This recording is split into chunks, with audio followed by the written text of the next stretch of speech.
travelers, and welcome to the Verse and Stars podcast. All my loyal listeners, thank you for your continued support. And remember, click that subscribe button, everybody. This is a very special episode because Lance Henriksen boards the mothership. You know him from Aliens and Millennium. Now he stars in The Artifice Girl. Come aboard as we go traversing the stars. Hi, Mr. Henriksen. Thank you so much for coming to the Traversing the Stars podcast. My wife is a huge fan of yours, so she's very excited that I got a chance to talk with you. So thank you so much. And if you could say hello to her, I would greatly appreciate it. Hi, Joey Lynn. Thank you so much. Let's take care of that business first. Indeed. You gotta make the wife happy. So you're an icon of both film and television, especially in science fiction. So what do you love about the science fiction genre? It's sort of like, like you go out and buy a new suit. You get a job where you never look so good, or they make you look good, or they make you look really bad. So it's kind of a new politic, like they're coming out with a new one now of Peter Pan. I'm seeing the billboards. I hope they don't disappoint, man, because that's one of my favorite little stories when I was a kid. But anyway, I mean, every era has the same kind of grouping of kids. Some of them like horror, some of them like musicals, some of them like kids stuff, but I'm not responsible for any of that. No.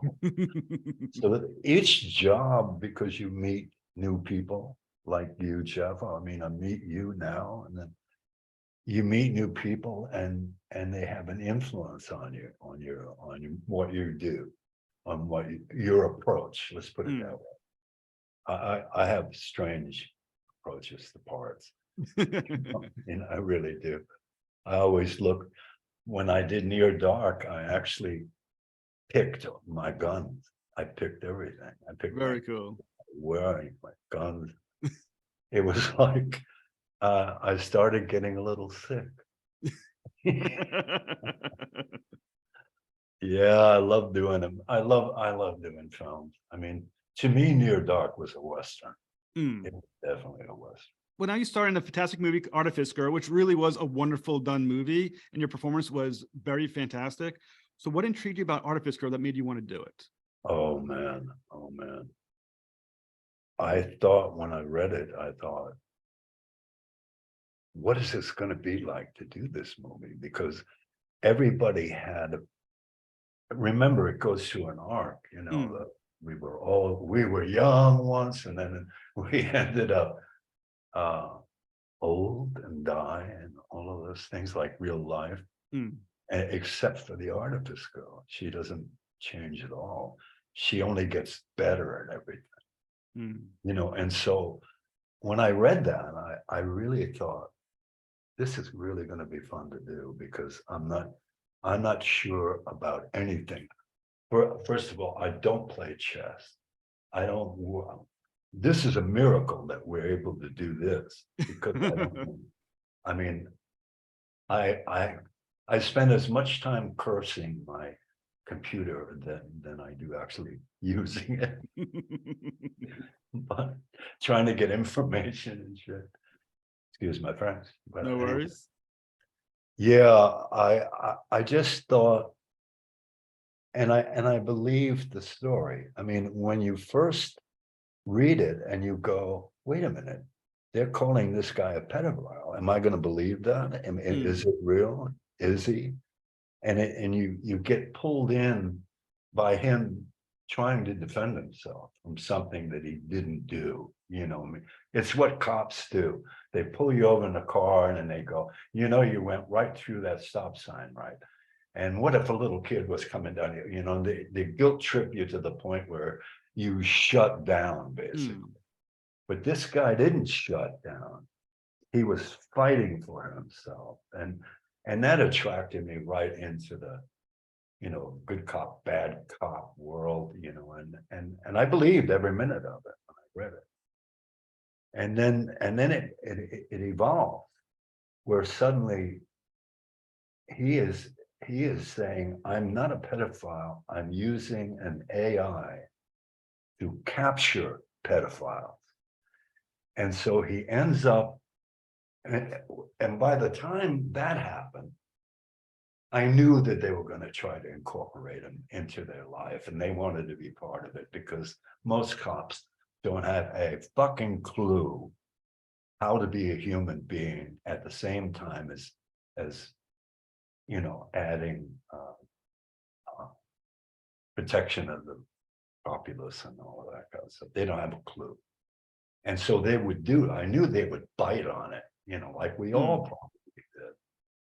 And then it evolves and it evolves and it evolves. And when you have 90 minutes to tell such a complicated story and make people feel it or invite them to feel it, you have an arc where all of the characters live and die. And except for who? The Artifice Girl.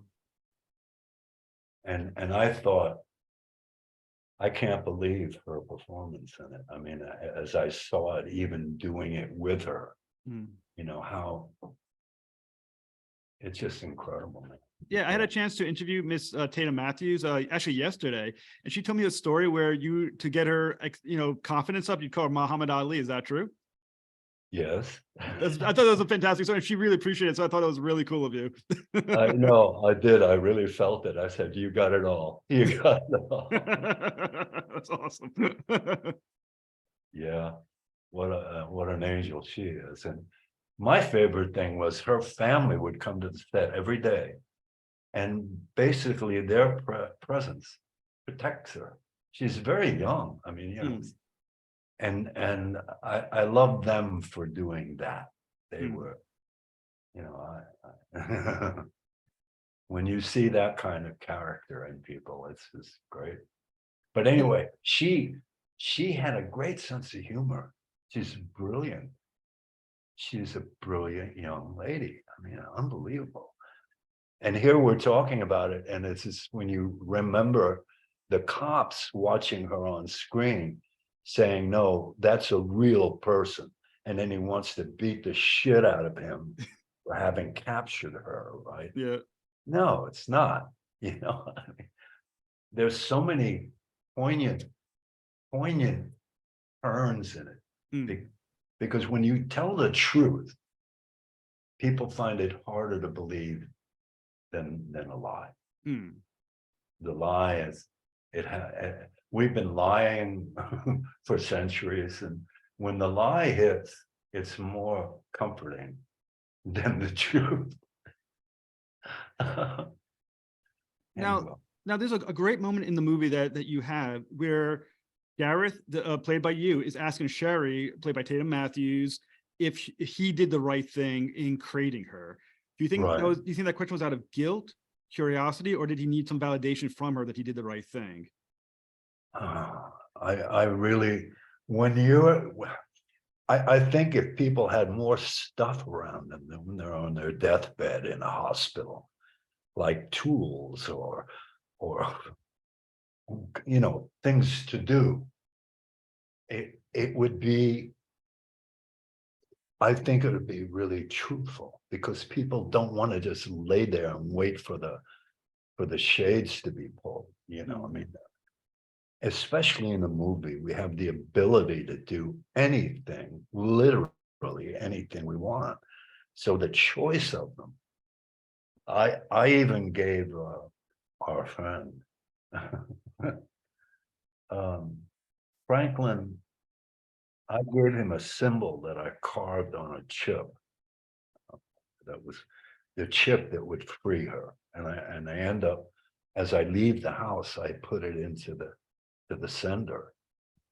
And it was, I had to personalize what I was offering her. And I did. And it's a small thing, but it gave me the feeling that I did the right thing with her. I did the right thing by developing her.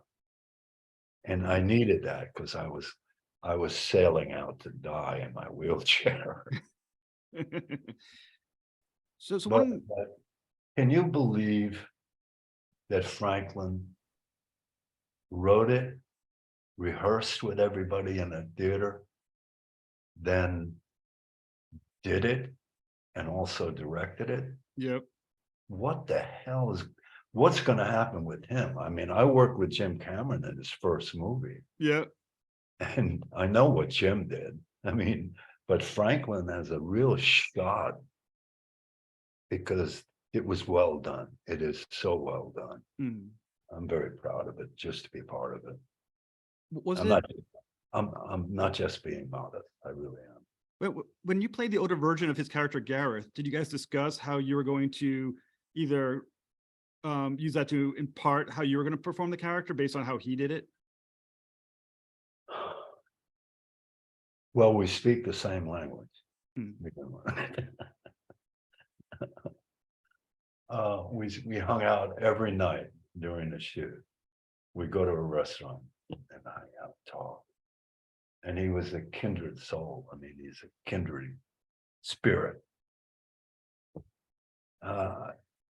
No, it came. It just came.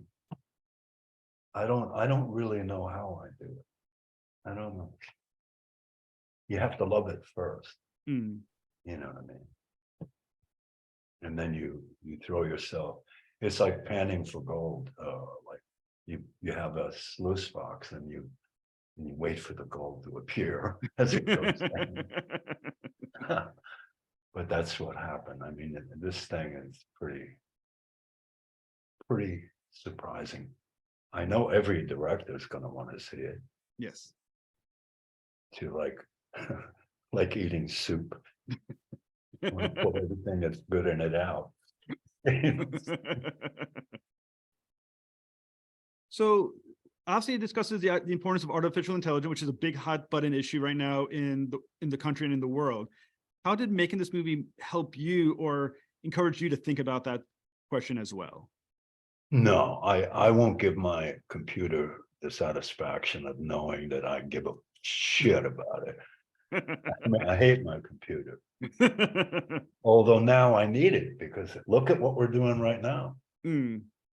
But my manager, Jane, is really good at it. So I can pretend, oh yeah, I knew that, you know, that kind of bullshit. You know? No, I don't, I'm not a computer guy at all. No. I'm a potter, actually. I make pottery all the time. Very cool. The studio is 5,000 square feet. It's my shop, and nobody else makes pottery in my shop. No, I do. I mean, yeah, I have a nice, complicated little life going. Well, I think that's fantastic. And does being a creator of pottery help you with what would be like to be a creator of other things? I mean, is that a similar mindset of being someone who, like I said, is a creator of, objects for for the world? No, it doesn't. I don't think about the outcome of what to do with it or the commerce of it. I don't care about that.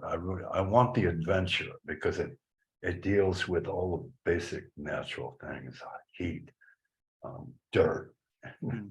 air, and glazes and all the magic of that kind of deep concentration, and I love it. So it's good for me. It's very good. And I love labor, except now I'm getting a little bit older and I don't like lifting shit.